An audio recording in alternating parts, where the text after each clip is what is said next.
Israel has said it will return to a ceasefire position following a day of violence. 9 days after coming into force, the US brokered Gaza truce had looked under threat after a wave of Israeli airstrikes across southern Gaza today.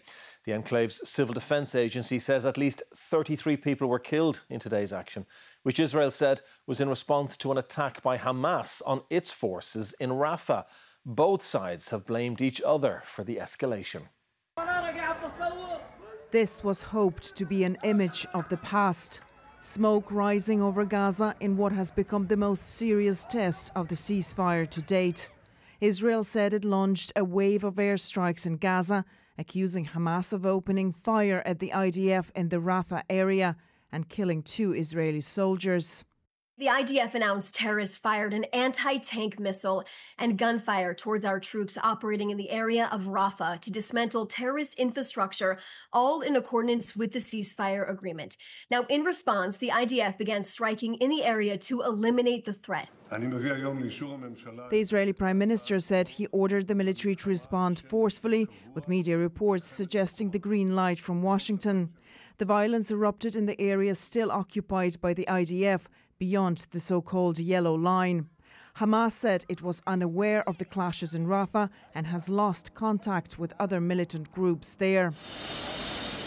Medics and residents in the enclave reported dozens of people were killed in widespread strikes.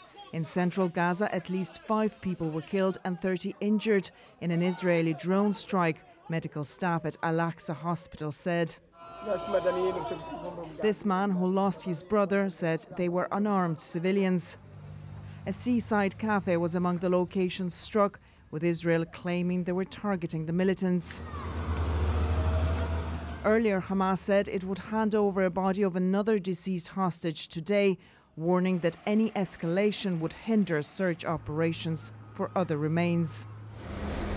After thousands of trucks had entered Gaza with desperately needed supplies, Israel said today it will suspend aid until further notice, as grief and fear return to the enclave. Tanya Royd, RT News. Joining us in studio now, our Deputy Foreign Editor, Edmund Heafy, who's recently returned from Israel, where you were reporting on the conflict. And Edmund, despite Israel saying it now will return to a ceasefire, how severe a test was it for the truce, what's been happening today? Well, Ray, look, I think it's fragile, but I do think this ceasefire will hold. As we heard in Tanya's report, Israel is outwardly suggesting that this is a tit-for-tat response to what it's describing as a violation of the ceasefire, that it is now going to go towards renewed enforcement of this ceasefire. And what struck me from my time in Israel over the past week is that there is no appetite for a return to the war, either among the general public or among the political establishment in Israel. But I do still think that the real test is whether Donald Trump can stay focused on keeping this ceasefire alive. He is the linchpin of this agreement, and it's less than a week since he arrived in Israel for a flying visit, invested a lot of political capital in declaring that this war is over. So he has to keep the pressure on, and I think that is happening. There's reports in Israel now that Donald Trump's Middle East envoy Steve Witkoff and Jared Kushner, his son-in-law, are due to arrive in Israel tomorrow. Then US Vice President J.D. Vance is expected to arrive on Tuesday. Now, that's a very senior delegation, and I think it shows that the White House understands how precarious this situation is and that they're going to keep applying that pressure. And therefore, I think for the moment anyway, the ceasefire will stay up and running. Yes, and of course it's been precarious for the people in Gaza as well, and humanitarian aid has been getting through, and lots of it according to the UN. Now it's been halted. If things were to unravel, how soon could the humanitarian crisis return?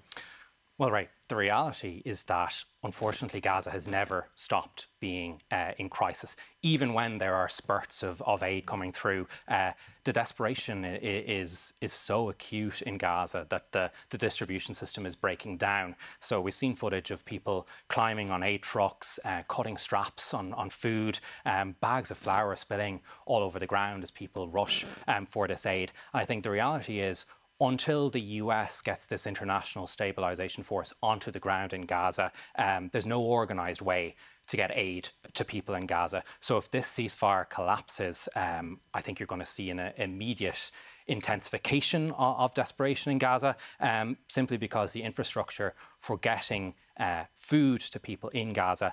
It just simply doesn't exist right now. OK, Edmund Heafy, thank you.